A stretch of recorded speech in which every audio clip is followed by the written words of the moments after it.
joining the show today, spending a little time with Sports Daily. Glad to be here. We will get into NCAA tournament news. The Wichita State men's basketball team has a little bit of roster movement early in the offseason for them. And we'll get caught up on this Chiefs offseason. I wasn't with you last week. There's been a lot happening in the NFL free agency world, and we'll get to the Chiefs portion of it, maybe a couple of the other stories. You've got K-State tonight in the NIT. A lot to get to as we make our way through. First things first, Tommy, welcome in. How are you? I'm good. Happy Tuesday. Good to see you today. I know we're getting into the first four tonight, so looking forward to having our first official NCAA basketball games in the tournament tonight and tomorrow night before the big meat of everything. But I always like the first four. I feel like it's a good little appetizer when we get into NCAA time. Well, we get good games, right? So we get Colorado State. You get the Cinderellas and all that, but we get Colorado State and Virginia. And then tomorrow you get Colorado and Boise State. And I mentioned this. I'm taking Colorado or Boise State, whoever wins that game, to the Sweet 16. So a lot of intrigue, a lot of interest there. Rock and Rick, welcome into Sports Daily. How are you this morning? Jake, good morning. Fantastic. Excited to be here. I listen to the show constantly. First time I've ever actually seen you besides over a table with a drink in front of you, but it's nice to see your face this morning, and excited to be here and talk sports with you guys. That's about it. Just coffee this morning for me. We welcome you in, Rock and Rick. And hey, by the way, mornings at KFH, always fired up for Prairie Fire coffee.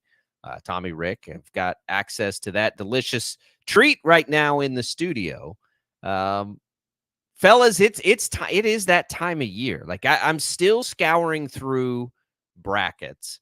I've gotten most of it done. I'm just honestly, like, the big thing for me is I'm kind of waiting on news from Kansas. We talked about it yesterday, but man, like, Tommy, the more I think about it, the harder this is, because if they're healthy, I could see them making an Elite Eight run right through Purdue into that round after. And but if they're not, right, like if you don't have them at full strength, I could see them losing in either of the first two rounds. Like, it's wild. It totally messes with the bracket. I don't know what to do with them. And I just wonder how realistic an injury picture we're going to get before the game. We'll know if they practice, we'll know all that, but it sort of feels like Dickinson will go and then McCullough will be this like game time type decision or something. Yeah, I mean, it goes back to what we talked about yesterday about the fact that this is a Jayhawks draw where the first couple of games, they're playing Samford, McNeese State in round number 2. In fact, I think I like McNeese State and Will Wade over Gonzaga in the first round, that 12-5 upset. So you could have two really difficult double-digit seeded games to open up the tournament. But then from there, we talked about it yesterday, I at least feel like the rest of the draw for Kansas, it isn't easy, but it's more advantageous, I think, than them being in some of those other regions. So it's interesting how you would almost rather the matchups, I think, Kansas have against some of the higher seeded teams in that region, as opposed to playing a team like Samford or a team like McNeese State, that both of them really, I think, challenge the Jayhawks as far as what those two teams do. The matchups aren't as great. Both of them are very athletic teams. They both shoot the ball pretty well. And so I think that those are almost bigger challenges than maybe some of the top seeds in the region that the Jayhawks would potentially go against if they can make it to the second weekend. I mean, they're bad matchups, Rick. That's the problem. They're not as talented. So I went through the KenPom yesterday for TV, and it's what's really interesting about, we'll start with Samford. There are 19 other teams below Samford in the KenPom ratings. So Samford is one of the best, and we knew this, but the analytics played out too. They're one of the best of these mid-major type teams. Their offense profiles almost identically, at least by the metrics and rankings. I know the styles are very different, as Kansas. They're both in the low 60s. The difference is Kansas's defense is top 10 caliber, and Samford's is like 120. It's interesting because it is such a bad matchup. But at the end of the day, don't we still need to look at this and just say Kansas is far more talented than the team that they'll play in the opening round? Well, I'll tell you, Jacob, I think you want to say that. That's what we all want to feel. First time I wasn't able to write Kansas all the way through to the top of the bracket. I think what you mentioned at the onset was most important. Who's playing? I think regardless of Dickinson, if McCullough can play, McCullough can take this team. He can win 2 games on his own. He's that kind of player, I think. But these guys are fast. Yeah. Can we keep up with them? I think, the Hawks kind of run a little slow this year. So I don't know. I'm not completely convinced. And I'm KU. I got my KU shoes on. I'm just not completely convinced KU just marches through all this. I think the Samford team has a hell of a chance against the Hawks. They do. Again, But depending on Tommy, who's playing. Right. And I'm going to just assume health here is at least good, if not perfect, because I think it will be. I think the expectation has been for these guys to play. But at some point, I know the style, and we have to pay attention to this stuff. But again, when you've got a top 10 defense and you're facing a team like Samford, there's nothing you can do. If they come out and just shoot the lights out, we know from watching this tournament our entire lives that really there's not a lot you can do when that happens. But yeah, they like to run it, but Kansas doesn't like to run it. So shouldn't Kansas enforce its will in a game against a team like Samford? It's a bad matchup for Samford too. Yeah. It's a bad matchup for KU. But it's a bad matchup the other way. They don't want to play KJ Adams and Hunter Dickinson down low. They don't want to play a team that can hold you to 60 points. Like it goes against what they do well at the same time as it does, the other way around, which is well documented, and we understand that. But you're Kansas. You're the 4 seed. You've got, it's thin, but you have this very talented starting 4, right? And maybe 5. But I just keep going back to that as I'm really struggling on what to do with Kansas in the bracket, because how far do you take them, right? I don't like that region very much. So Kansas is totally capable of going to the Final Four based on region if they're healthy. But these first 2 games are as troubling, in fairness, really, as any top 4 seed I think plays. And that's just off the top of my head, Tom. I can't. Yeah.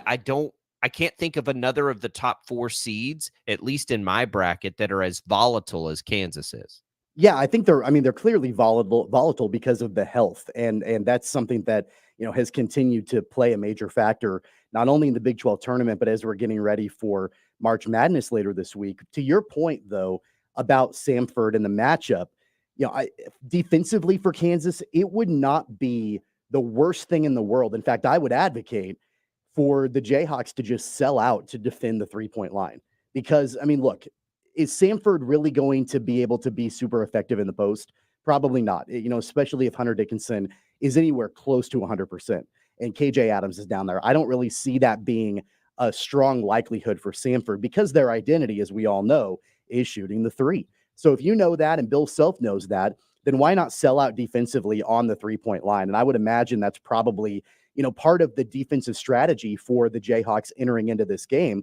They need to make sure that they've got their defensive sets in place where they can limit fast break opportunities for Samford. They can get out and defend the 3-point line. And you know what? If they sell out on the 3-point line and they defend that well, and Samford finds some fairly easy buckets, which I don't think they will, but if they do find some fairly easy buckets in the post, then so be it. Because at that point, Samford is scoring 2 as opposed to having open looks at 3, which is where they're lethal. And that's what led them to the tournament. So from a defensive point of view, if it were me, if I'm designing this game plan, I'm going to make sure that you've got DeJuan Harris, Kevin McCullough, if healthy, Johnny Furphy, Nick Timberlake, if he's playing in the game, maybe even KJ Adams at the 4 from time to time, getting out and defending on the perimeter, because I think that's really going to be the best way for the Jayhawks to try to counteract what Samford does best. It's so funny. You'd never think, Rick, that Kansas will adjust based on the opponent. Let's say McCullough can't go, or he's not 100% and gives you limited minutes. Again, I don't think that's going to happen. I think he will go, and if he goes, he'll go, as much as they need him to. But I wonder if your Bill, 2 things that stand out also against Samford. They turn the opposition over at a really high clip. That's also troubling for Kansas. So when you think about who gets minutes, right, if it's not McCullough, and you think about Timberlake and Elmarco Jackson, those guys have turned it over a ton this year. So that becomes a problem. And then it almost seems like, okay, if it's not going to be McCullough, like which guy on my bench gives me the best perimeter defense? And that's almost the way that you'd want to go, I think, if you're Bill Self. You don't really don't touch the ball on offense, essentially, because we can't have you turning it over. And then the other thing I think, Rick, for Kansas that they just have to dominate in is rebounding. You can't let a team like Samford, who lives and dies by the 3-point shot, get second chance opportunities on the offensive end. And quite frankly, teams like Samford shouldn't be on the same floor in the rebounding category as a team like Kansas, who has, all conference, if not all American caliber center and, forward down there to get those rebounds. But yeah, I think you got to hope that the guys that came to Kansas, the guys that are here this year, that came for one big reason, this tournament, Timberlake is here for this. McCullough is here for this. Dickinson is here for this. You got to hope that those guys are able to, step up, compartmentalize the problems, step out and guard that 3-point line if they need to. But I think it's all going to come down to, can they play, and do they have that championship effort inside them? Because that the Samford guys, how many years have we watched? Every team has their greatest game ever when they play KU. I mean, it happens all the time. It's every happened time, a ton of time, over the years in the Bill Self era. And it's usually, these mid-major teams that, come out and they're high flying and they shoot the lights out of the basketball and they're just throwing daggers left and right. And it works because, if you're Samford, you have to put yourself in their shoes for a second when you think of this matchup where what do they have to lose? They've got nothing to lose. I mean, they come in as a 13 seed. They come in having an incredibly successful season. They win their league tournament to get into the NCAA. And they know, believe me, they know that they're facing a Kansas team in the first round that, number one, is hobbled, and number two, limped into the postseason. Is it their biggest win of the year? They win 100%, this game? 100% it would be. Absolutely. I mean, yeah. So, I mean, that's the difference in the mentality. And that's when you go, like, to your point, you go back to the Bucknells of the world and the Northern Iowas of the world. And, some of these other teams that have upset the Jayhawks in March Madness, they've all went out there with nothing to lose. And so they've all been teams that have shot the ball phenomenally. And it's been really a major struggle for Kansas to kind of, get out of their own way in some of these games. Now, of course, these are completely different teams, completely different players than, the past when it's happened for Kansas. But they've got to make sure that, especially with a hobbled Dickinson and a hobbled McCullough, that, that they're not playing into that same kind of narrative that we've seen so many different times from this team. I mean, look, the Samford's interesting. They are 0-2 against quad 1 opponents this year. They lost by 50-something to Purdue early in the year. They have not had a win like this, as great as their season has been, and it has been great. In the net rankings, they are 3 games behind Kansas State, for instance. For some perspective, they profile as a top-end American Athletic Conference team. One of the basically everybody besides FAU. They're profiling much higher than a lot of Power 5 teams. This is a really good team, and so I don't want to say they're not capable of it, but they haven't had a big win like this all year. They haven't beaten a team like this all year.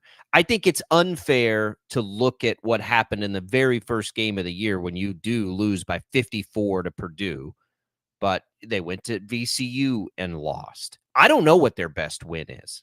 They don't really, out of the non-con, they don't really have one to me that's like, oh, there it is. There's the big one, right? Like that they don't really have that. So I don't know if they're capable of something like this. We haven't really seen them have very many opportunities at it, and they certainly haven't had an opportunity at it lately. That's what makes these so hard.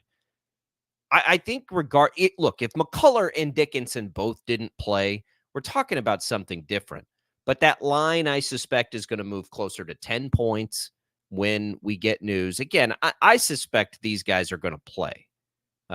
We heard from Shreyas Laddha yesterday with McCullough, it sounds like there's real risk of further injury, right? It's not anything more than that. I don't think people need to overthink it. It's not an injury that's just like a pain tolerance. He can make it worse. So they have to be really careful there. And I've never had much doubt that Dickinson's going to play. And let's remember that Dickinson's essentially a walking, 18-10 kind of player. Samford doesn't have anything to match up with Hunter Dickinson. If Hunter Dickinson hits his free throws, Kansas is probably fine. They just have to figure out how to defend that 3-point shot if they don't have McCullough. Yeah, I also that think will be the big thing. I believe that, when this game finishes, if the score is in the 60s, I think Kansas should win comfortably. I think when you start getting totals that are higher than that, like if you're betting Kansas to cover the number, I think you also probably ought to bet the under in the game, because that's just the style in which Kansas plays. And if they are successful and they cover the number, then there aren't going to be a ton of points scored and they're going to get it done defensively. If Samford makes it a track meet and the Jayhawks aren't able to slow it down, and then you've got, a total up in the upper 70s into the 80s, at that point, number one, I don't think Kansas covers that number. I think it comes down to the wire. But number two, and I think that Samford, if you get a game that is in maybe the lower 80s, that might be an opportunity for Samford to win a game. Samford has to play this game fast. They have to. And they're going to, and that's going to give them a lot of 3-point shots, and they have a decent percentage. And you can defend the three all you want as long as they don't put it up 6 seconds into every possession. Right. And they get so many possessions over the course of the game that they're, 50% of it. You just can't let them rebound. Right. And the other thing, too, you can't let them I saw about Samford, I don't have the stat in front of me, but I read it yesterday, and I don't even know exactly how this is judged, but Samford is like third in the nation with 3-pointers, like deep 3-pointer shots. So I don't exactly know how far back, like what that means, but like we're talking probably several feet behind the 3-point line. They rank third in the nation taking deep 3-point shots. So, at that point, not only do the Jayhawks need to defend the line, but they got to get out past the perimeter, I think. And to your point, Rick, if they're running down the court and jacking up threes from deep, that with nothing to lose, 7 seconds into the shot clock, you've got to, I think, prepare for that sort of thing, because Samford wants to get as many possessions as possible. They're going to want to touch that basketball as much as they can. So they've got nothing to lose, to your point, to go down with just a few seconds off the shot clock and just start chucking up really deep threes. It's what they've done all year. So, Jacob, this is nothing that is different from what their game plan has been the majority of the season. That's what makes it concerning. It's not like Samford has to adjust the way they play for this game. They just go do what they've done all season long, jack it up from three and play really fast. The problem for Samford is, though, if they do that and they don't hit at a 40% clip, they're going to lose badly. Yeah. So, that's and some of that. So you defend it the best you can. But like if Samford comes out and just starts firing away like that and they hit him, that's one of those games you can't do much about. But if they don't, shoot that and they do it that, like if they take, let's say they take, 25 threes in this game and they're not hitting that at that 40% clip, they're toast. Kansas will kill them. So I don't know what the best way to approach it is for Samford. I mean, you don't take those shots unless they're open shots, but yeah, you have to live and die that way. Yeah. Vegas has this game at an implied score of about 80-73, based on the over-under and the spread right now. So I'm with you, Tommy. I would probably be playing that under. One, I'm not sure I trust Kansas to get to 80, but the big thing is their pace of play that they desire is not an 80-point offensive game. It's not. Now, Samford could just be really bad defensively, which they're not. I mean, they're outside the top 100 in the nation. And then you sort of fall into it, right? Like if it goes that way. But I'm with you. I think that implied total is a little high for me because I do think Kansas wants to ugly this up. I hope Kansas wants to ugly every game they play up because that's how they're going to win games. They'll win games by being the best defense. The final thing I want to point out, the other thing Samford does really well is lean heavily on their bench. I'm looking at their team statistics and the distribution of minutes. There are a lot of players that are getting double-digit minutes in each game. So they're leaning on rotating out a bunch of different players. You have to do that if you're going to play fast and get up and down the court and have a ton of different possessions. That's an issue for Kansas. They don't have depth. So if you're going to get into a track meet with Samford, you're going to have some tired legs from those starters, and not only tired legs, but Dickinson and McCuller are probably neither one of them 100%. So that's another issue. You've got to keep that in mind too, that this Samford team wants to get out and run. You've got to try to find a way to combat that because you don't have the depth to be able to battle that sort of thing for a full 40 minutes. Well, and they've had a lot of time to rest, so that creates a problem. Maybe not even so much in this game as it would against Gonzaga or Nice in the second game with short rest, as short a rest as Kansas has played with all year. Remember, they didn't play a second game in the Big 12 tournament, so this will be the tightest turn they've had outside of the preseason or the pre-conference season tournaments. We'll get more into this game. I do want to get to some of Jerome Tang's thoughts on playing in the NIT. It's been interesting to watch teams opt in and out of that. And then also Wichita State has its first entry into the transfer portal. We'll continue the college basketball talk. Jacob Albracht, Tommy Castor, Rock and Rick with us here on Sports Daily. Always appreciate that. Don't forget Shocker Baseball's on KFH today. Pregame starts at 5:45. Shockers hosting K-State. Cool little in-state rivalry there. You can check it out on the Odyssey app for free. Just search for KFH at Game Time, or, of course, just listen on KFH. We'll be right back.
All right, welcome back in, everybody. Sports Daily here on KFH. Glad to be here with you. Jacob Albracht, Tommy Castor, Rock and Rick with you on this Tuesday ahead of the tournament. A couple of play-in games or whatever you want to call them.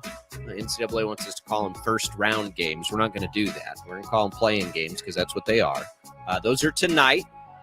The Shockers are not in the NCAA tournament. They're not in any tournament. But we get a little roster news yesterday. Isaac Abide is in the transfer portal. Couple of flashes from him this year. I think he's generally liked by the fans. I think you see the upside there. But the reality is, fellas and Tommy, that this is sort of one of the needed things. Wichita State has to clear a little roster space because the reality is they have to go and get a handful of really talented players out of the transfer portal. That's the way the team and the program needs to operate. So, getting a spot open for this team is honestly pretty necessary. And we'll see who else goes. But, the first of what I assume are a handful of dominoes. You hear from the players after their games, and it sounds like they enjoyed themselves. You never know with the transfer portal. It'll come fast, but, I don't know what the number is, Tommy. What do you think? We need, probably 3-4 roster spots to open up to give the program an opportunity to go be ultra aggressive in the portal, which is, clearly the top need right now. Yeah, and I'm not good with the numbers and the way it all works out, but I'm pretty sure that even with the announcement from Isaac Abide, they don't have any roster spots right now. They need, I think, another 3 or 4, because I'm pretty sure that the 2 roster spots that opened with Isaac Abide and Jalen Ricks when he transferred out are filled by the incoming recruits that they've got. So I still don't think, maybe I'm wrong on that, but I still don't think they have any open roster spots right now as we speak. But for Abide, I think that you can look at his time at Wichita State and think, okay, he had a ton of talent and he's got athleticism. I think he's going to be a target for a bunch of different programs. He was just never able to get consistent playing time for Wichita State. You would see him from time to time get extended minutes and produce, and then all of a sudden he'd be completely out of the rotation and you wouldn't see him for games at a time. And that was the case even before Paul Mills. That happened last year with Isaac Brown, and it happened this past season with Paul Mills. So kind of in and out, when he was out there, you could see those flashes, but was really never able to consistently find his way into the rotation. But as far as what they need to do moving forward, yeah, I mean, I think that the number is 3. That was the number that I first thought of.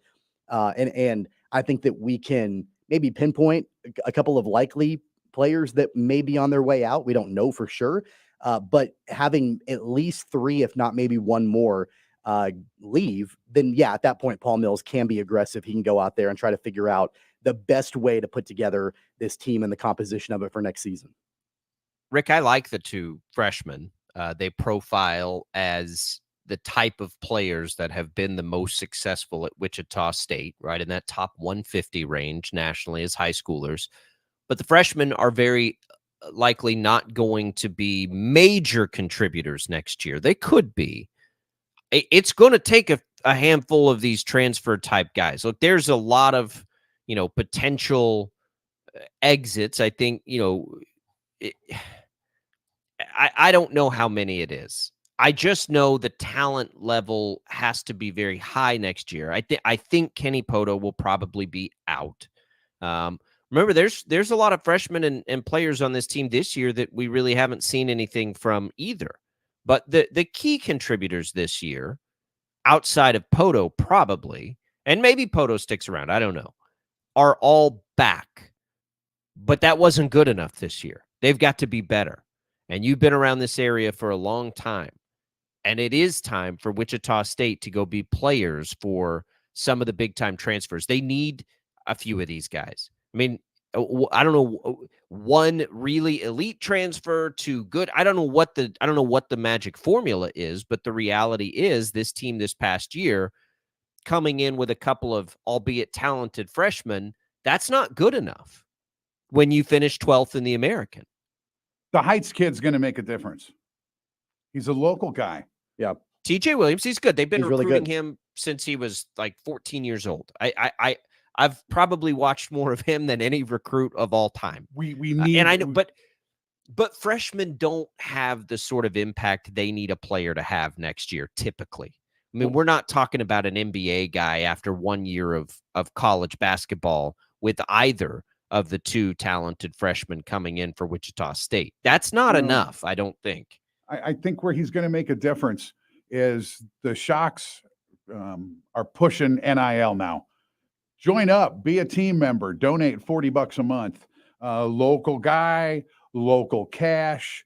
They're going to make room to spend that money. I don't know who, do they invite guys to leave? Do we go that far? Well, that's, I mean, yeah. you know, but that's I mean, the part of there's yes. they're I think fishing. they Yes. do. Yeah. They're fishing for NIL money. Yeah. We've got a local kid that we can all get behind. Mhm. Think about the local kids that have played for the Shocks over the years and what they brought not only to the program, but to the arena, Mhm. right? I mean, we show up for those guys and we need people to show up. So some show ups, some NIL, see you to a couple of guys. Yeah. Things got to be promising. For the And yeah, Shocks. and I think that, as far as asking players to leave, it's not anything that we would ever know about necessarily, and the public won't. But I know that there are quote unquote exit interviews that are ongoing. I think that you can, if you're Paul Mills, I think there's a way that you can phrase it. You can spin it. Hey, you're going to have a better opportunity elsewhere. You're going to be able to get more playing time elsewhere. We'll help you, whatever. But really, what at the end of the day, it's don't let the door hit you, because bottom line is that, and we've talked about this before, Jacob, just the sense of urgency that is there, especially after a 15-19 season for the Shockers, the sense of urgency that you don't have 5 years to build a program. You don't even have 3 years really to build a program in today's college basketball world. So year 2 becomes that much more crucial for Wichita State, and you've got to put it together sooner rather than later. And so I do think that this not only incoming freshman class with TJ Williams and Zion Pipkin should absolutely be expected to contribute at a high level, but also what Paul Mills goes and does in the transfer portal for this upcoming season.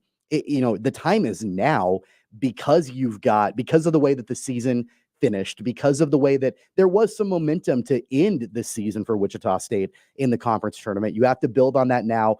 Strike while the iron's hot. I don't think the iron's hot really right this second, but warm at least, because of what happened in the conference tournament. You've got that chance. You got to take advantage of it now. You do. And look, the exit interviews have been happening in college basketball for far longer than the NIL has been involved. So that part of it, and I know that's been a topic of discussion. I'm pretty sure that part's going to work itself out. Guys don't have in the transfer portal era. Like if you're a player that needs to be playing and it's not happening at the school you're at, you got to go, right? You got to go find your spot where you can get some playing time. That's just the reality of it. So that part will work itself out for Wichita State. I just, like, when I think about all of this, they had the extended time, remember, all the way back in the off season, they got to go overseas and play extra games, like all of that. It wasn't good enough, which tells you that the roster's not good enough. I mean, that's what it tells me. Either the roster's not good enough or the coaching's not good enough. And so, look, and that's in today's basketball. It's unfair. I get it. That's unfair, right? You need time to build it. And I get all of that. There isn't that time anymore. And we see first year, coaches and new rosters have success almost every year because there's very little turnover in college basketball anymore. It's just the days of, sitting back and having guys in the program for 3 years and 6 or 7 of those guys together, sticking it out and hanging on to. That doesn't happen anymore. It's not going to magic and not happen anywhere else in the country. It's just not. So what are you going to do to go infuse the talent with what turnover you can put together every offseason, right? It's not like we don't like the players on the Wichita State roster. I like a lot of the players on the Wichita State roster. Yeah. You see them, come so close in so many games this year, it's impossible not to. But you don't finish 12th in the American if you're talented enough. And so they got to go get more talented. And yes, they will through the freshmen. But I don't, what are those freshmen going to give you? I don't know. Look, again, we saw a little bit of Pipkin this year. He came in and played against Sunrise. And then TJ Williams, we've seen play for seriously forever. Like, we've been watching TJ Williams play for a long, long time. it doesn't profile to me as somebody who's going to come in and score 15 points a game as a freshman. So, yes, meaningful minutes, absolutely. But Wichita State needs to be of the profile that when some of these high-end prospects are out there, they can go make a play for those guys. But that takes confidence from the fan base and the NIL, and we'll see. I don't have any insight into that world. Yeah, like, I don't know if the Shockers are in position to do this or not. The only thing I can do is wait and see. Look, I think that the other question that needs to be asked, and this is probably something that I think that Paul Mills is probably asking it in a way, is what did what did the vast majority of the transfers that came in last season for Wichita State have in common? The majority of them came from high major schools, and they didn't get a ton of playing time at those high major programs. We're talking Oklahoma, we're talking Notre Dame, we're talking Miami, coming in and not getting the playing time at the previous school, and then, thinking that they're going to have a major impact at Wichita State. I'm not saying that was the wrong strategy last year necessarily, but I don't think it panned out exactly the way that we would have wanted it to go. Harlan Beverly, I think, showed, flashes of he was a ton of athleticism. Transfer, yeah. He was a good transfer. He was probably the most consistent out of all of them, I would think. Bijan Cortez was not consistent. I know he got a late start. Ronnie DeGray was not consistent. He got a late start. So that was the strategy in the portal last year for Paul Mills. Go out and try to find diamonds in the rough at high major programs that are not getting a ton of playing time and see if they can put it together at Wichita State. Kind of a mixed bag, I think, from this last season. Will that be the strategy in the portal this offseason? I think that's a question that Paul Mills has to answer as he moves forward. I don't think it should be. I think the strategy shouldn't be diamonds in the rough. The strategy should be diamonds. Wichita State needs to be in play for diamonds. Easier said than done. I know, but that's what it's going to take, and that's where they should be. That's the expectation, at least I put on the program. I've seen the best of this program. You have some of the most prominent national basketball voices in the country within the last couple of days saying that this needs to be a team in the Big East. So go recruit that way. I mean, you have to. There's no other way around it, and I hope that I hope consistency plays through as much as it can, but I think they're going to have to get a little bit more talented. They finished 12th in the American Athletic Conference this year. Period. Got to be more talented. Yeah. I mean, it's not going to work. 1 year is all anybody's going to put up with on that. 869-1240 is the number to call. We'll come back. We'll talk about Jerome Tang's thoughts on the NIT. K-State plays tonight against Iowa. You'll hear the game right here on KFH. We'll come right back, and we'll talk about that and get into some NFL news as well at Sports Daily on a Tuesday.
All right, welcome back, everybody. Sports Daily on this Tuesday. Jacob Albracht, Tommy Castor, Rock and Rick Regan in with us on this Tuesday. Welcoming into the Sports Daily mix. Always appreciate that. Jad Chambers producing. As we set this up, let's give away a little HTO, Jad. Actually, let's not do that. We're having a phone issue, so we'll do that as soon as we can get that cleared up. Fellas, Jerome Tang yesterday, last night, it's a quick turnaround, talked about K-State playing in the NIT, and it was not so much about Iowa as it was about Kansas State accepting the invitation. There are plenty of teams that didn't. I'm not surprised at all that Kansas State wants to play in this for a lot of reasons, honestly. It gives Coach Tang and this staff a better chance to look at some of the young players, probably than they've had all season long.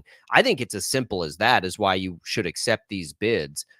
But I do get the impression genuinely that Coach Tang really enjoys being around his young people, and this is an opportunity to keep doing that a little bit longer. It shouldn't surprise us at all. I think people they almost scoff at it and are like, oh, why are you doing that? But it's like, no, like, you go play. You've been invited to go play basketball. What else are you going to do? Why wouldn't you go play basketball? I don't have an issue at all, and I know there's been some controversy with this. I've got no issue with teams turning down an NIT bid. I get it. No, I don't either. And there, if you've got a solid reason to do that, if you are anticipating losing a bunch of players in the transfer portal, if you've got injury issues, if there's a variety of different reasons why. I get it. I get why teams decline that invite. I think one way that you can, if you're trying to get more teams to play in the NIT, you move the transfer portal opening date until after all of these tournaments are done. Because that should be done anyway. It opened up on Monday, and all of a sudden now you've got players that are entering, and so you could have teams that maybe would be an NIT team that I don't think it's going to happen quite as much at NCAA March Madness level, but with the NIT, you've got some players that are probably leaving programs and they're not going to be on the roster anymore. And so why would you want to play in the NIT? So if you move that opening date for the transfer portal until after all of this is done, early April, second week of April or whatever, I think that does solve a lot of the problems. I don't begrudge coaches for turning down NIT bids. They know their team and their program better than we do. And if they decide it's not in the best interest of their program to go and play in the consolation tournament, then that's fine with me. But I am happy that Jerome Tang decided that it was in the best interest of the Wildcats to go ahead and play in this tournament. But Rick, isn't there a difference in a bowl game? Like, a coach isn't going to opt out of a bowl game. A bunch of their players might, and that's totally fine. Sort of the same thing here. Same thing. You might have a bunch of players opt out, but why are coaches opting out? Just play the young players. Surely you can get together 7 people that want to play that basketball game. And I guess if not, then so be it. The problem that coaches are facing, and this is what college football coaches have been saying, is you now have to recruit and do all these things in the portal, but so do the coaches, by the way, in the NCAA tournament. NC State's in the NCAA tournament and had a player opt out yesterday. So yes, I think the easy solution is hold the entry to the portal. You don't get to do it.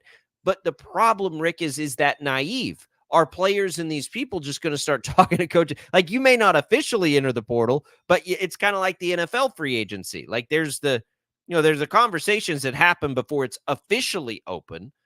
Are we being naive and saying if we just stop it from opening, that the conversations that have to happen wouldn't just happen anyway? Well, I understand what you're saying about the football and the bowl games, because that's immediately what crossed my mind is coaches and players opting out of bowl games because they don't want to mess up their NFL opportunities. Is this now, has the NIT become an audition for guys? I know I don't want to play my guys. I don't want them to audition for other teams. I mean, that's not it. Certainly, it could be. I mean, that could be a motivation for sure. You've got players that, maybe they get an opportunity to shine at the NIT, and then they'll get potentially better offers from other programs to transfer. That could be a motivation. And you want to show off your program if you're Tang, right? Yeah, right. Yeah. It's fair to compare the NIT to a bowl game. I don't have any. I mean, they're both exhibitions. Essentially, you're not playing for the championship people care about. So I get it. I think you absolutely move the transfer portal date, both in football and basketball. I just don't know how much good it's actually going to do. Do you think the transfer portal is the reason why coaches are bailing on the NIT. Absolutely. I think They'd it's a rather big spend their reason. time recruiting. Yeah, they'd rather spend that time recruiting the portal. I than think they I would. think the And Cats guys like Yeah. I think the Cats have a good chance. Perry, sure. Perry They won the thing profile- last year, right? Right. yeah, they, I mean, pro- we they have a profile guy. as a team. Yeah, they profile as a team that could make some noise there. Then you get the other side of it. Jerome Tang probably wants to play some of the young guys that he lean on next year. Remember, their class coming in this past season, they're young, but they're as talented as Kansas State's ever had. So I don't, I would expect some big minutes from Day Ames. We'll put it that way. Like I think you're going to see young guys get a lot of minutes in this tournament because that's what, that's the best thing for the program. We'll come back another hour with us here on Sports Daily. We'll get into the NFL. We'll get into this offseason, what's still out there, the Chiefs rolling it all, some of the most surprising moves. We'll sort of take a bird's eye look at it when we return on Sports Daily.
Now, from Wichita's most listened to sports radio, 97.5 and 1240 KFH. This is Sports Daily with Jacob Albracht and Tommy Castor.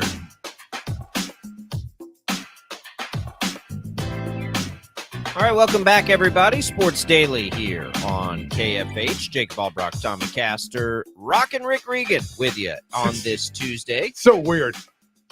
Glad to have Rockin' Weird to be Rick. back. What's weird is, it's Rockin' Rick. I mean, it's not like people call me Rockin' Rick very much anymore. Well, we're calling you that today, my I know, friend. but it's just a little strange. People can call me Rockin' Rick for the last hour. Well, listen, it's probably going to stay that way. Okay. I mean, I don't know. I get it. That's the thing about nicknames, that we don't often choose them. Hey, you built sometimes up, 40 years of equity in this market with Yeah, the name Rockin' Rick? and for whatever it's worth, I didn't choose this. I get it. It was supposed to be Rocket, actually. And I didn't say Rocket clearly enough. So the program director came in and says, I think you should change it to be Rockin'. I mean, we can call you Rocket if you'd rather us. And call you actually, for whatever it's worth, not that anybody cares, but 15 feet away from here is where I was rocking. Okay. Over there. All right. At the radio station. KYN? Yeah. Yeah. So, listen, we don't get to choose our nicknames a lot of the time anyway. There are several that at least I have, I'm sure Tommy does as well, that would not be appropriate. The FCC wouldn't appreciate that people call us. So, it could be worse. It could be worse. thank you for having me. It's fun to be here.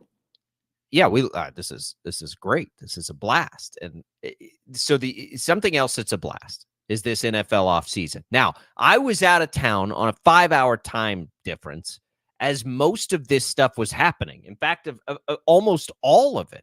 This has been a wild experience for me to try to keep up with this.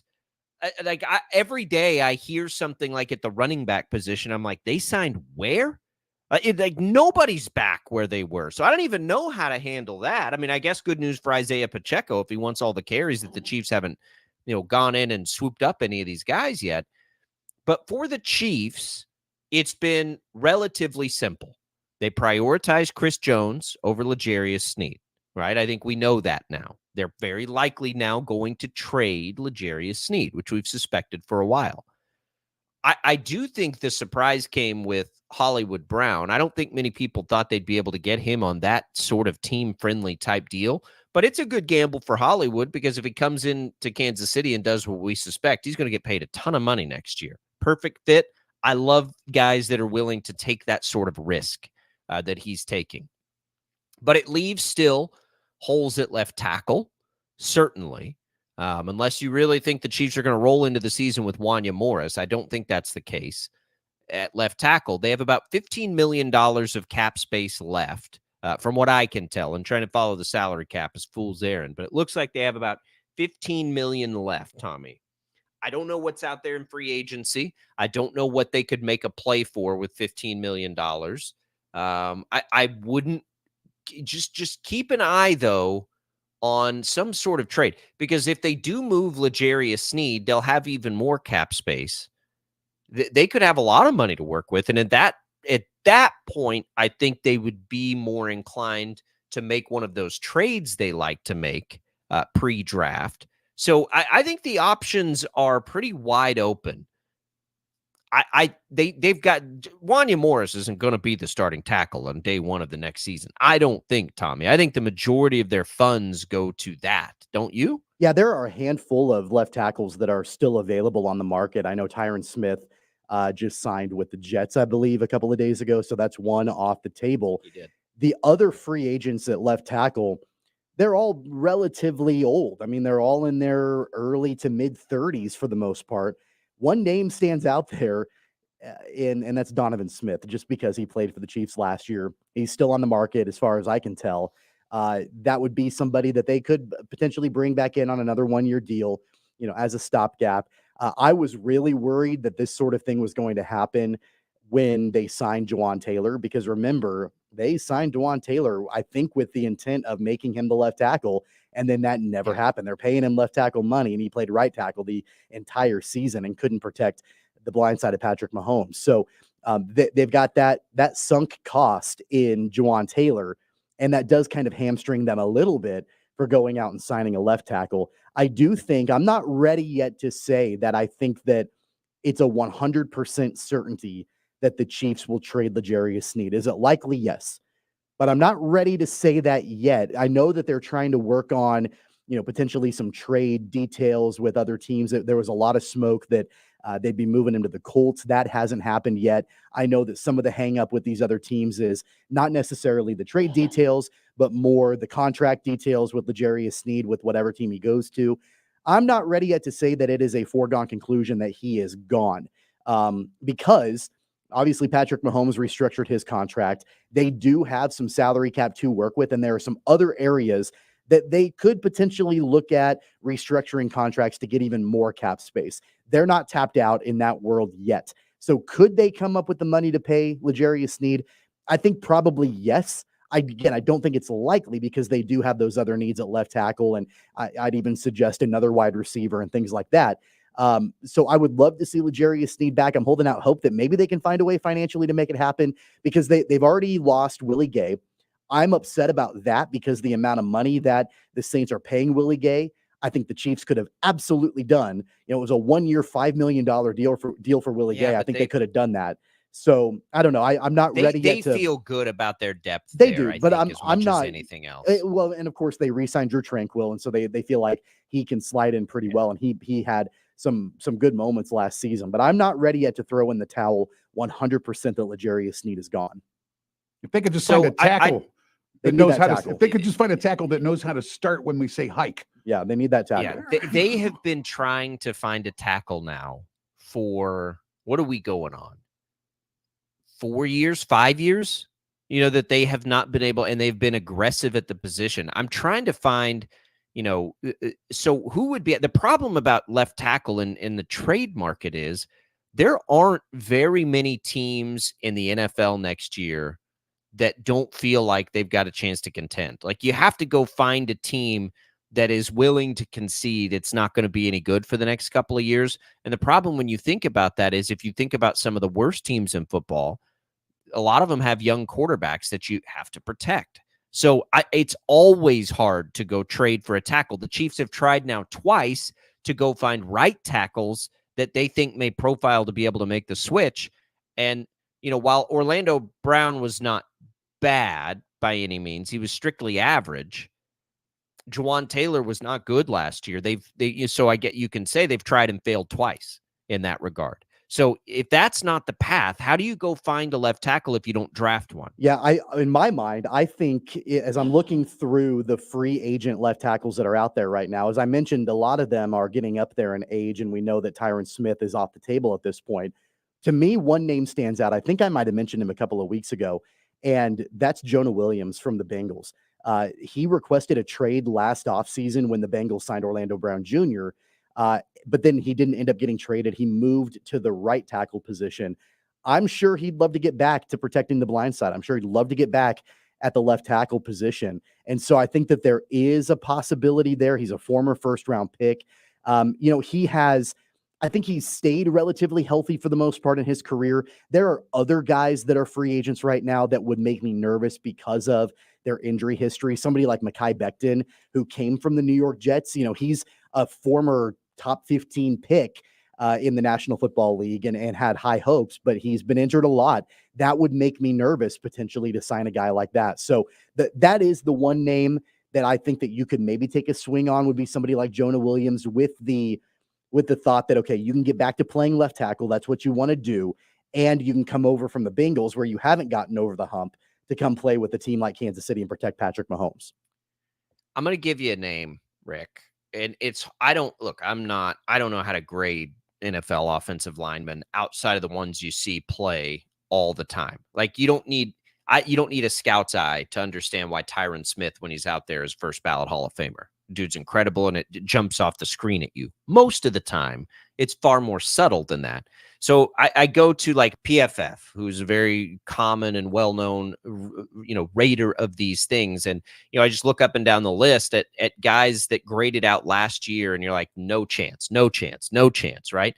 There is one name that stands out to me as an appropriate risk potentially, and that's Andrew Thomas of the Giants, a highly drafted guy.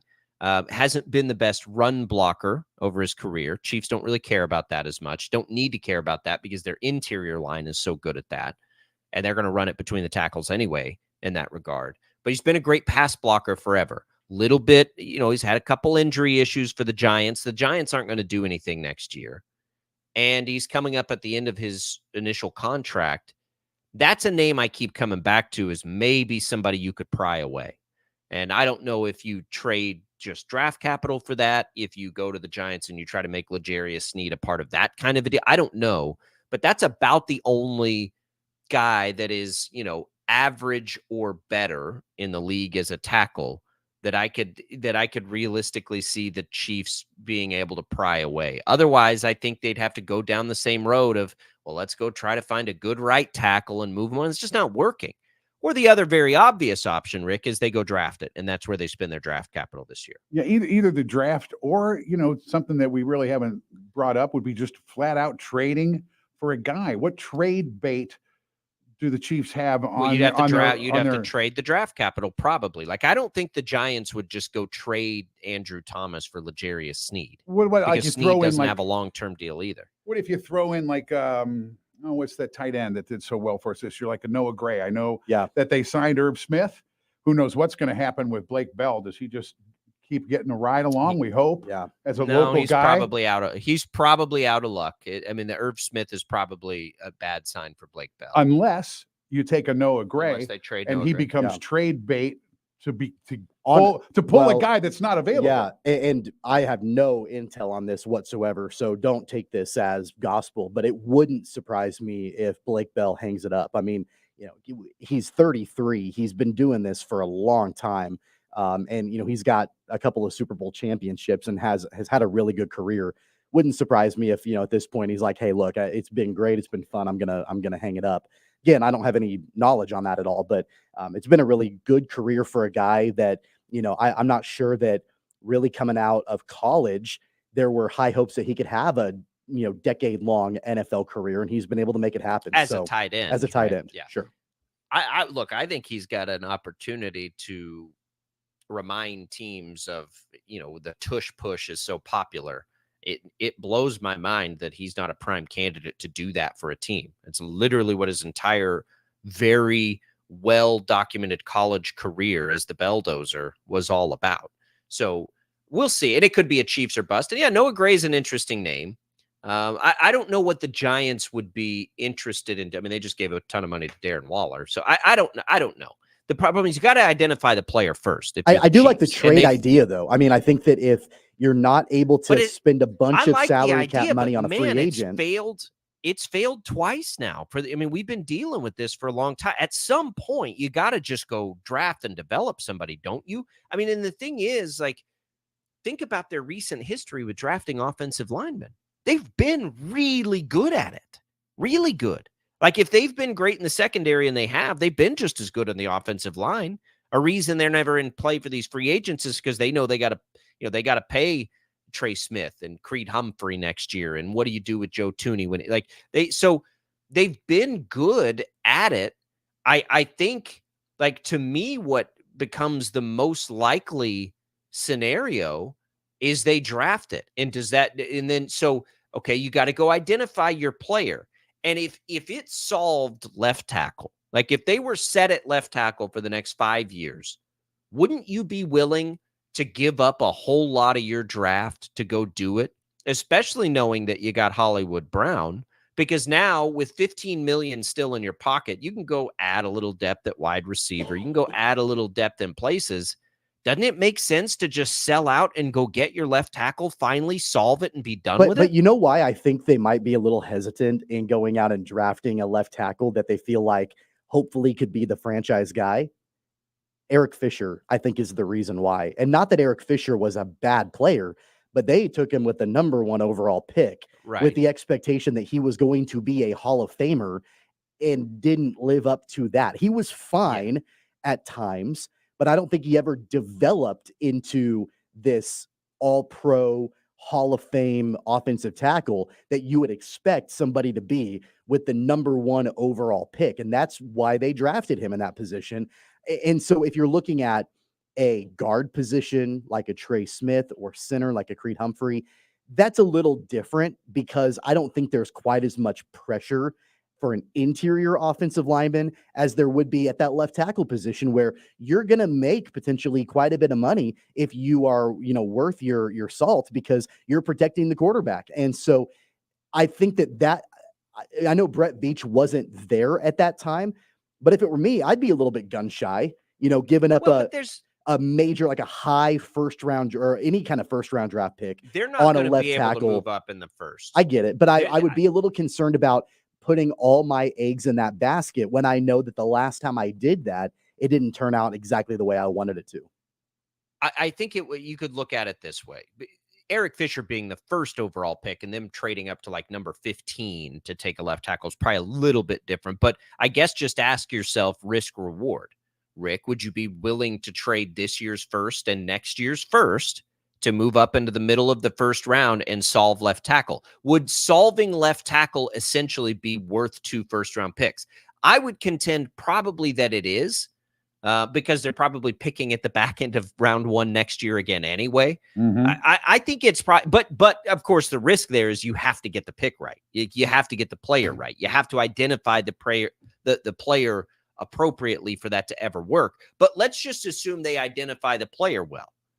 So they're getting an above average left tackle. Is an above average left tackle that you don't have to worry about it again for 4 or 5 years worth 2 first-round picks? I think it probably is for this team. It's not for every team, but I think it is for the Chiefs. I think it is for the Chiefs because that's where we're missing. Everything's pretty solid. What kind of season would we have had last year? I mean, we had a great year, but would we have had a couple of more wins if we didn't have we weren't the most penalized team? Yeah. I mean, come on, that you can't have Patrick Mahomes and be the most penalized team, and it's all offensive penalties.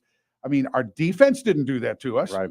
Well, it was Juwan Taylor and it was Donovan Smith. It was the two ends on the offensive line. My counter to that, and the reason why I don't think that would be worth it for the Chiefs, is because even if you are trading up to, let's say, middle of the first round to grab an offensive tackle, a left tackle that you really like, there's no guarantee that guy can come in right away.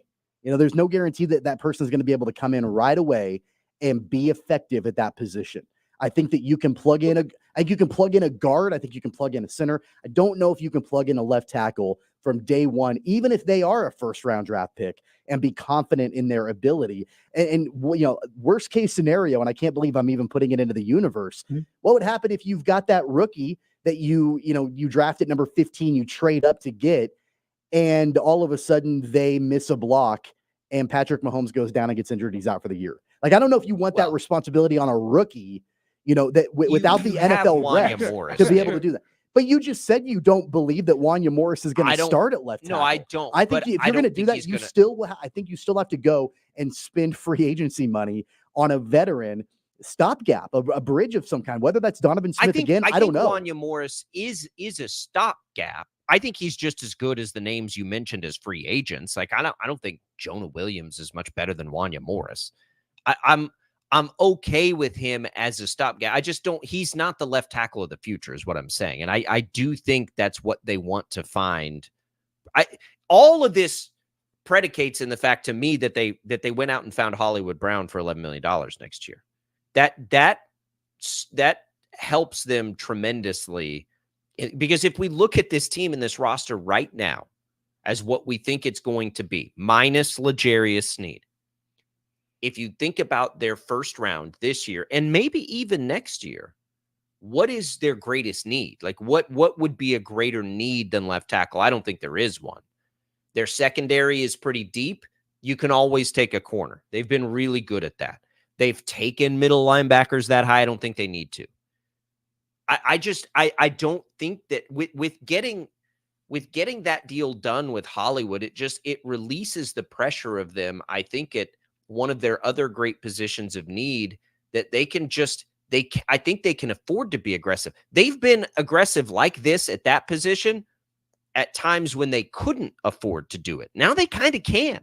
Now they can be aggressive. And again, it all comes into the evaluation of the player in the draft. You have to love somebody the way you loved Mahomes to go be that aggressive in the draft and move up like that. But if they do, then I'm fine with the risk. Like if there are people look at a left tackle that's sitting there sliding because 5 teams now it looks like might take quarterbacks in the first 12 picks, and we know the wide receiver class is loaded. Like we could absolutely see left tackles slide in this draft. And if that happens, go get one. I don't mind that risk at all for the Chiefs if they go up and move up to do that. I'd feel a lot more comfortable if they did that, if they already had somebody in place, and I'm not sure it's Wanya Morris. If they already had a left tackle that could play right away. If you're drafting somebody in the first round to be a left tackle with the expectation that in week 1 they are your starting left tackle, I'm not sure I'm on board with that. I think that you need to give that person some time to develop. Well, it's a position where players do that, though, right? Like players succeed as rookies at left tackle. I mean, I don't think it's out of the question. It's I'm not saying they don't. I'm just not sure that's the scenario that I want to be in for the Chiefs right now. Desperately important position. It is. And I don't know if you want to link it to a rookie right this second. We'll get 2 of them, and we'll just let them split some. Well, they will get 2 of them. I don't think there's much question about that. So, look, if they want to go get a cheap deal if you want to bring Donovan Smith back on an affordable deal and go get the rookie, and then you have one, then I'm fine with that. I just think it's time to be done with this never-ending search, seemingly, of a left tackle. And the only way you're going to do that, because teams aren't going to trade them, and they're rarely out there on the free agent market, is to draft one and get it right. I don't know that there's another way to do it if you're the Chiefs. And so, how aggressive, maybe that pick falls to their natural first round pick, which I think everybody would be happy with, but I just don't have a problem being aggressive. And maybe it doesn't cost you 2 firsts to move up. Maybe it costs you a second round pick or whatever. I don't know. But it will be interesting, and the Chiefs offseason continues to move forward. And I think a positive direction. I think most people would be happy with this offseason so far. Let's talk about some of the other moves. I got to get y'all's take on this Pittsburgh Steelers quarterback situation. A 6th round pick? That's all Justin Fields was worth? That's all he got. What? No, that is not what we thought when we came into this offseason. We'll talk about it next. 869-1240 Sports Daily rolling forward on a Tuesday.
All right, welcome back.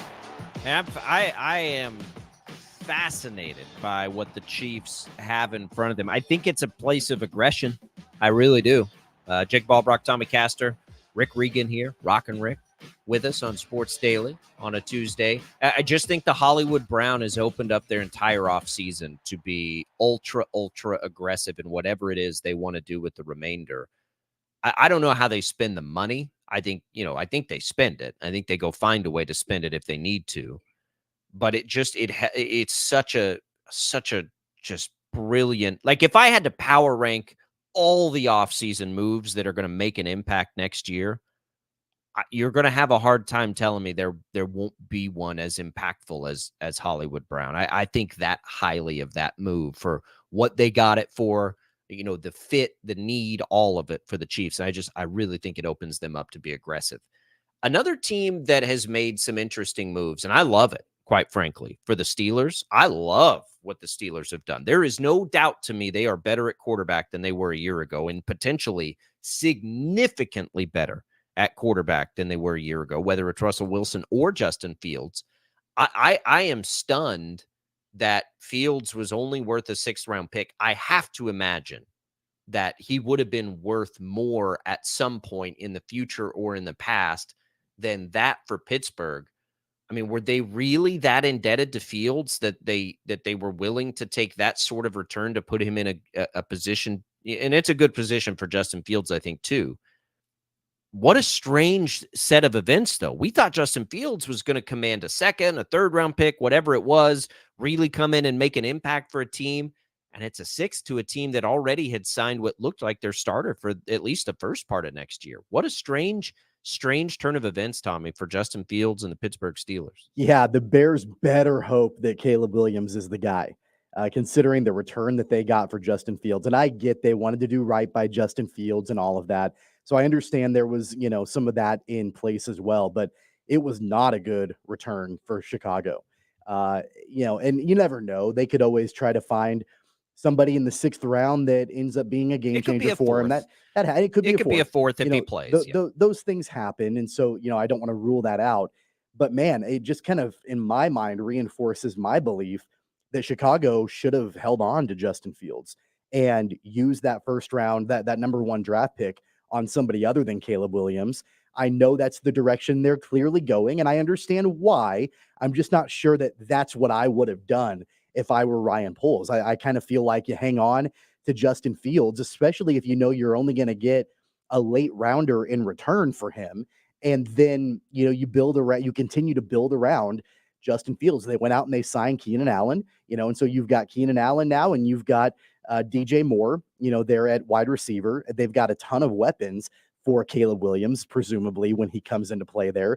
But I think that you could have continued to build around Fields and use that number 1 pick either to trade away and get a great haul in return, or you use it on somebody like a Marvin Harrison Jr. And then you continue, to build up that offensive game plan around Justin Fields. On the flip side with Pittsburgh, it cracks me up. I can't wait to watch Pittsburgh this year, not because I don't think that they're improved, because I do. You go from Kenny Pickett and Mason Rudolph to Russell Wilson and Justin Fields. You absolutely have improved. But Russell Wilson doesn't strike me as a mentor type, and that's kind of the role that I think they're expecting him to play. Justin Fields to learn from Russell Wilson, all of that. It cracks me up because I'm not sure it's going to go particularly well, but they are absolutely improved. There's no doubt about that. They're improved either way, Rick. Like they're better with Fields or they're better with Russell Wilson. To me, the people now trying to say, and I've seen it quite a few times, that Wilson/Fields does not make them any better than Mason Rudolph and Kenny Pickett. And I'm just like, what are we watching? Are we watching the same thing? Yeah, that's not true. Russell Wilson was way better than those guys last year. And Justin Fields with the upside is there. Justin Fields, I think where's his upside if nobody else wanted him? Yeah. Well, so he's there for, hey, if you want Justin Fields, you can have him. He can be on your team. Go ahead, take him. We'd be happy for you to take him. But think about Pittsburgh's positioning on this. Let's say they roll with, here's what I think they'll do. Because I think they're thinking next level here. They'll roll with Wilson for a while, and he'll be fine, and they'll be good enough in other places for them to be successful this year. But the brilliance of this move for Pittsburgh, to me, Rick, is they don't have to play Fields much this year to be a contender. And if they don't play him much, but they maybe turn to him at the end of the year, or they make it very clear to him they like him and want to move forward with him, now you have Justin Fields on a far more affordable deal than if you didn't have Russell Wilson and you brought in Justin Fields and he lit it up for a while. Like, they could long term, they could end up with an affordable quarterback contract, for 3 or 4 years with Justin Fields. I think it's like a multi-layered opportunity for Pittsburgh here to really capitalize on Fields' upside, not only because he has the ability to do some crazy things physically, but because you might be able to get him now on a cheaper deal on that free agent signing, which for him is coming up relatively soon. Has anybody seen Justin Fields play behind a really good guy? Has he watched a really good guy play? Did he have the Patrick Mahomes, a season of watching a guy? No, he came to Chicago and they just plugged him right in. There you go. And that rarely works. I mean, really, it rarely works. In Chicago, I guess I had the David Justice thought from Moneyball when Brad Pitt goes to David Justice and says, hey, the Yankees are paying all your salary. Mm-hmm. I didn't hire you for who you used to be. We hired you for who you are today, and I want you to be a clubhouse leader, and I want you to show the other guys. And I agree with you, Tommy, when he doesn't appear to be Russell much Wilson of a mentor doesn't seem guy. to be that kind of guy. That's it's an interesting role to post him in, but he's also had a horrible experience in Denver to learn from. And he didn't need to be a mentor in his previous roles. Right. But does Justin Fields just learn by watching him read defenses? When they're going over film, I hope so. When they're going over film now for the first 8 games, can they say, okay, look, Russ did this. And is this the first chance that Fields is going to have to really see a really good guy do this? Can he perform at the old level? I don't know. But can he still read the defenses? Does he know what to do? Yeah, he knows what to do. Yeah.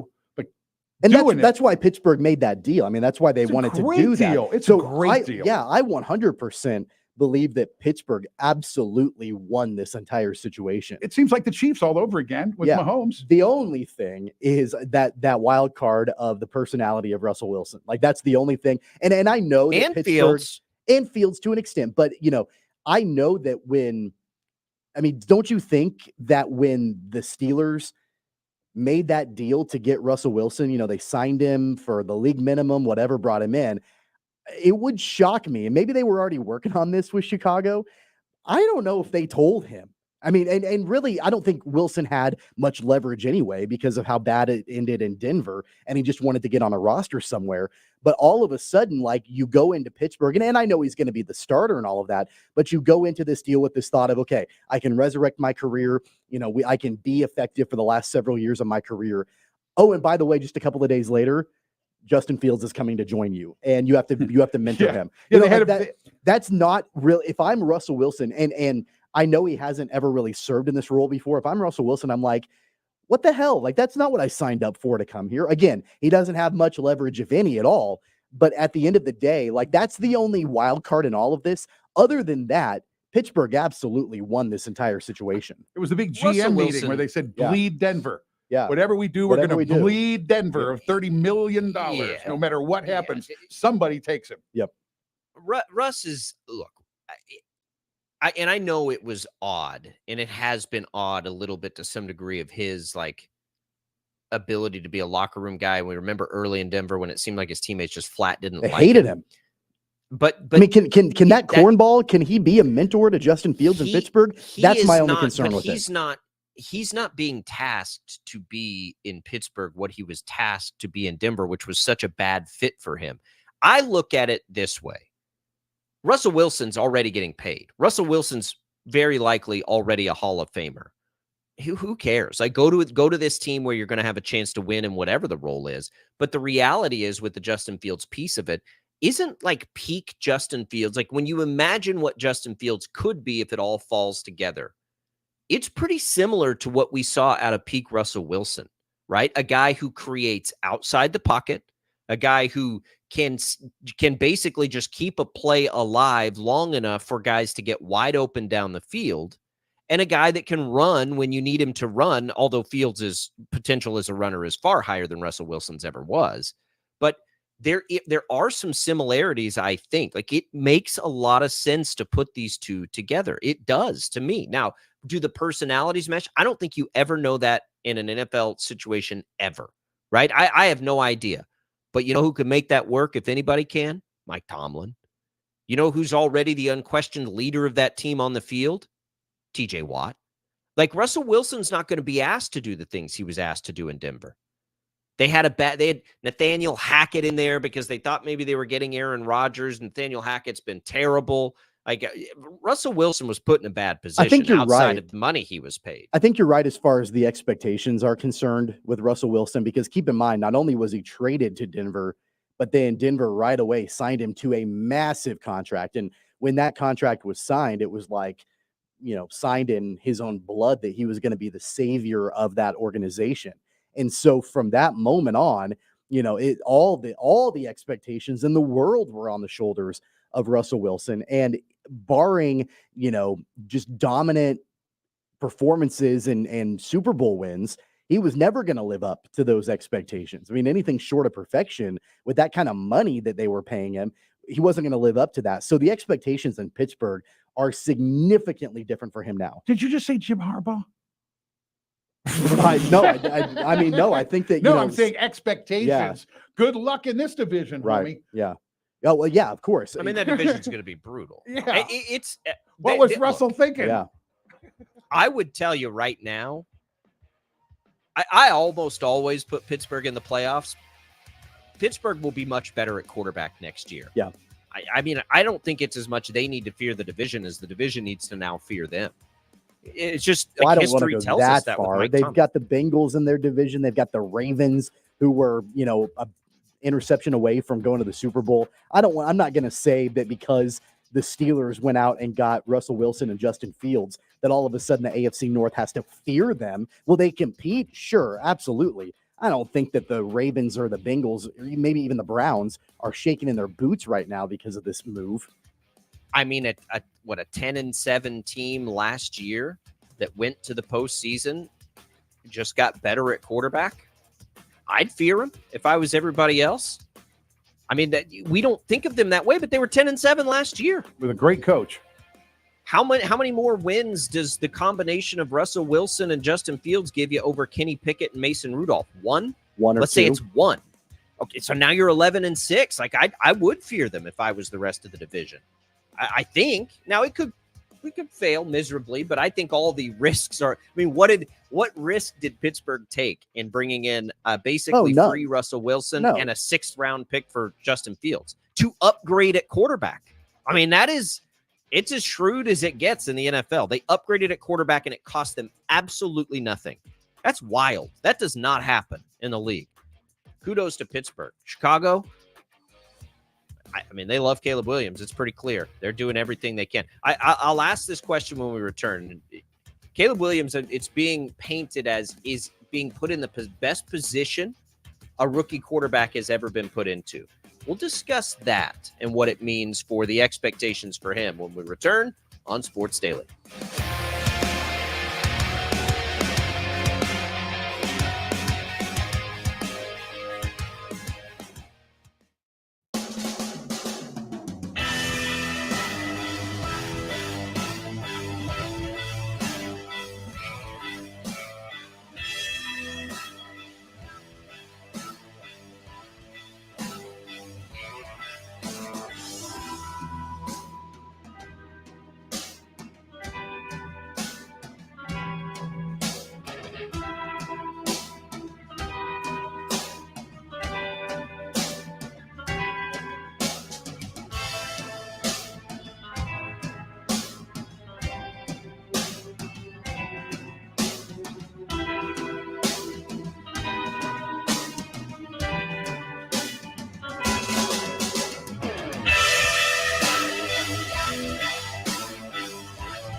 All right, welcome back in, everybody. Sports Daily here on KFH. Okay, so let's get into this question because I've seen it a lot lately that perhaps this is the greatest situation a number one overall pick will ever go into, what Caleb Williams is looking at.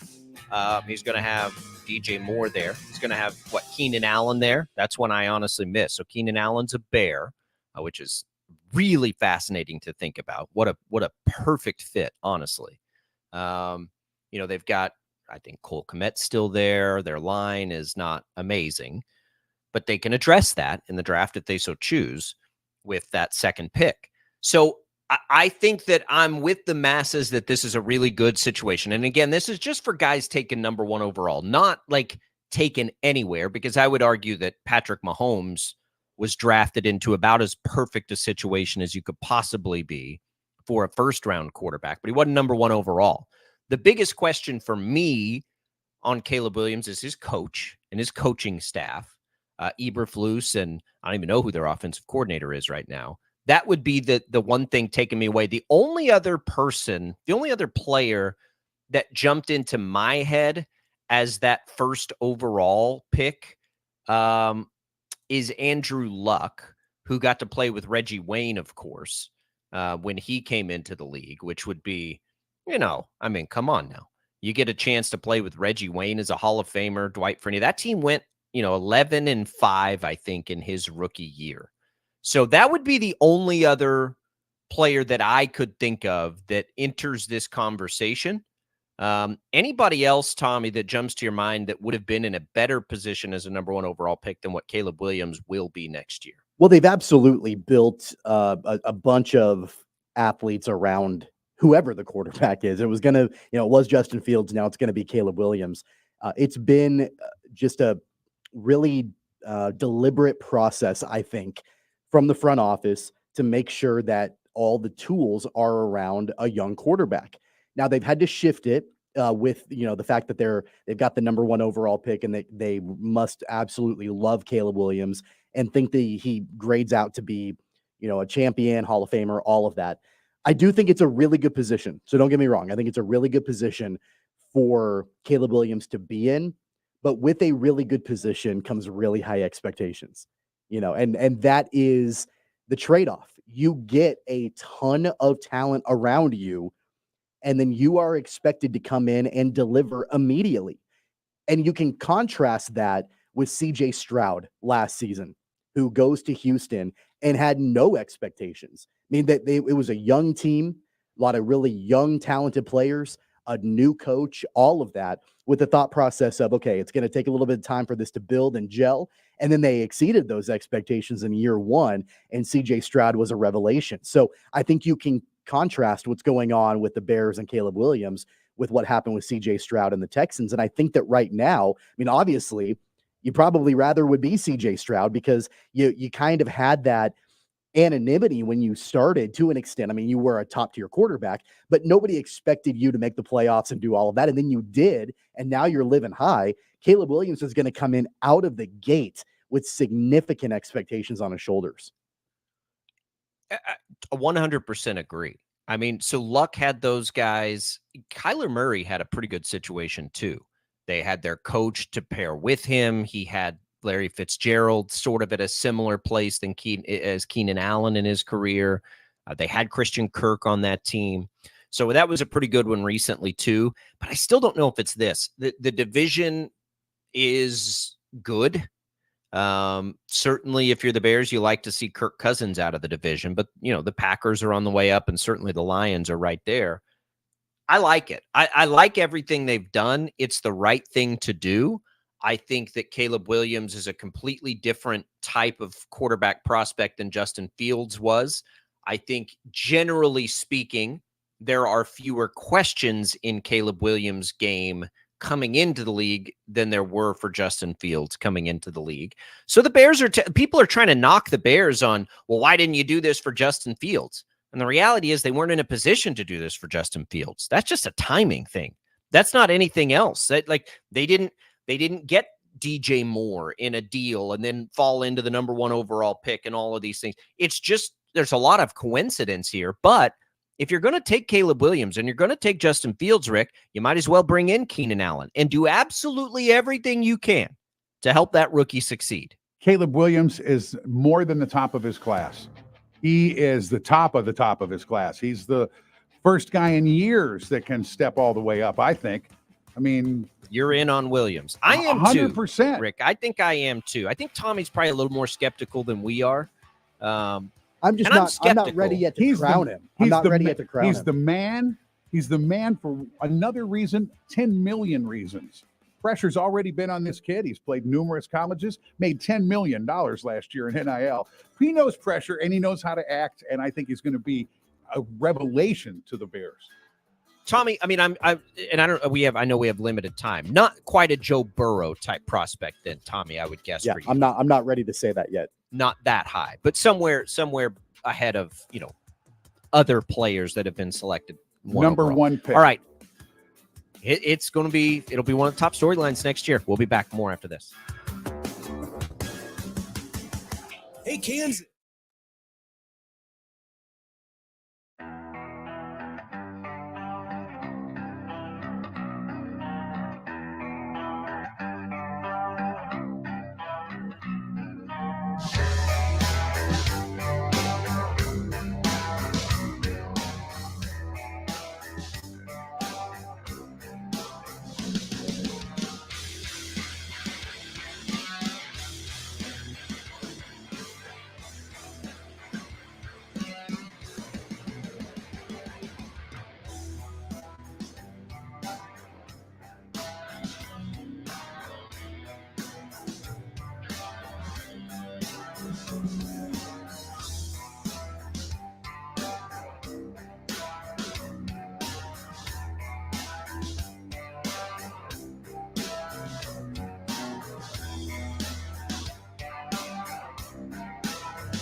All right, that's it for us. You've got regular programming, including Bob and Tom here locally at 2 o'clock, 5:45 on KFH. Shocker Baseball takes on K-State. And then at 8 o'clock, you get that NIT game Ted was just talking about there in the update between K-State and Iowa. Rick, we appreciate you being in today. Thanks.